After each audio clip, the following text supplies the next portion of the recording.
poesía puede ser, entre otras cosas, una buena escuela de virtudes. De virtudes, no solo de las virtudes clásicas, sino de otras cuestiones quizás más sutiles, pero importantísimas, sobre todo quizá a día de hoy, como el recuperar un poco esa capacidad de asombro que a veces por el bombardeo de estímulos al que estamos sometidos perdemos y nos cuesta fijarnos en esos detalles pequeños, en un paisaje, en un árbol, casi mirar la cara de la persona con la que estamos comiendo. Y yo creo que la poesía te enseña mucho a tener esa mirada asombrada y al mismo tiempo agradecida. La poesía podía servir, por supuesto, para divertir, para reírse de alguien. El Siglo de Oro se ríe muchísimo de la gente. Quevedo tiene poemas en los que, por ejemplo, se ríe de una vieja porque es vieja y se maquilla para no parecer vieja.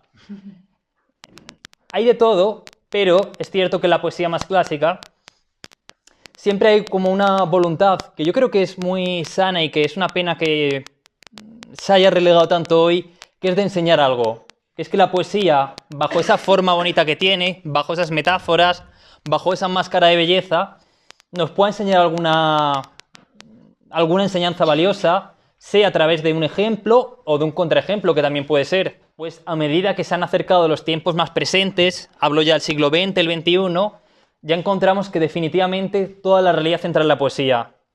Y no solo toda la realidad, todos los tonos. Porque ya desde el siglo XX hay poemas bellos, pero hay poemas que no quieren ser bonitos, que nos quieren a lo mejor causar una sensación de incomodidad o simplemente sorprendernos. El arte de vanguardia muchas veces se parece un poco al chiste que nos quiere llamar atención y hacer gracia y no nos produce en efecto nada parecido al que un poema más clásico. También en el siglo XX vemos que muchos temas que os interesarán ya tienen cabida en la poesía. En el siglo XX os sorprendería ver, por ejemplo, que ahora en la actualidad hay muchísimos poemas sobre publicidad. A que no lo asociáis normalmente la publicidad con la poesía.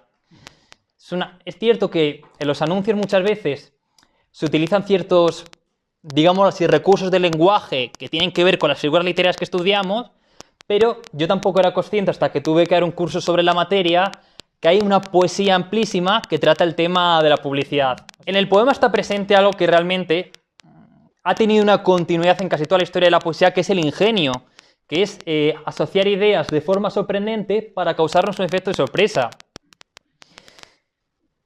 También, aparte de traer nuevos temas, una cosa que puede hacer la poesía, y esto a mí me parece muy bonito, es mezclar un tema de siempre, un gran tema, el paso del tiempo, la muerte, con algún suceso actual, con algún hecho que hemos visto en las noticias, y cada poeta tiene sus propósitos. Algunos quieren hacer con su poesía denuncia social que, aunque a veces no se señale tanto, la hay de un lado y de otro.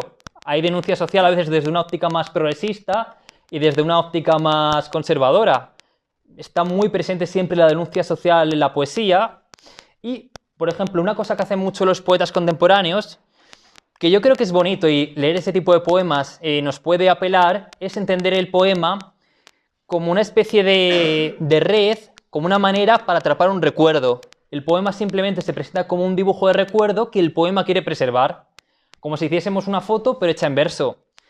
Que a veces cuando hemos leído sobre un tema, y especialmente si hemos leído un texto literario, poético, de cierta belleza, no miramos esa realidad de la misma manera. Vemos en la realidad esas cosas que hemos leído, y a mí eso me parece una cosa maravillosa. Igual que cuando conoces la historia de un edificio por el que pasas, lo disfrutas más porque sabes lo que estás viendo. Cuando conoces a veces, has leído un poema sobre una pequeña minucia, sobre un árbol, por ejemplo, sobre un naranjo, sobre lo que sea, cuando lo miras, no ves solo el naranjo, ves esas resonancias que tenían los poemas, te llenan la vida como ese plus, de ese extra de sentido. Yo empecé a leer, como muchos aficionados a la poesía, cuando era adolescente. Empecé a leer como quien escucha un grupo de rock, también un poco en parte para discernir un poco cuál era mi personalidad y mi vocación, y encontré que la poesía me permitía, sobre todo mucho en esa época, entender mejor mis propios sentimientos, ver que yo no era un incomprendido de la historia universal, sino que había muchos antes que yo que habían sentido lo mismo, y en ese momento, como le pasa mucho a los adolescentes, empecé a escribir impulsivamente, Yo por aquel entonces imitaba justamente a autores como Lorca, también a Baudelaire, hacía unos poemas horribles en los que hablaba de cosas que biográficamente me eran muy ajenas, pero me gustaba un poco dar a veces una retórica canalla, de los barrios bajos, cosas de la adolescencia. Me di cuenta de que aquello que yo escribía no me terminaba de convencer, no encontraba lo que se dice mi propia voz, mi estilo, y lo dejé durante muchos años. Un poco por ese despertar que provoca en nosotros el amor, la poesía y el amor están muy estrechamente relacionados. Y esto se ve mucho en los poetas italianos que eran Dante y sus amigos, por ejemplo, lo que se llama el Dolce Stil Novo.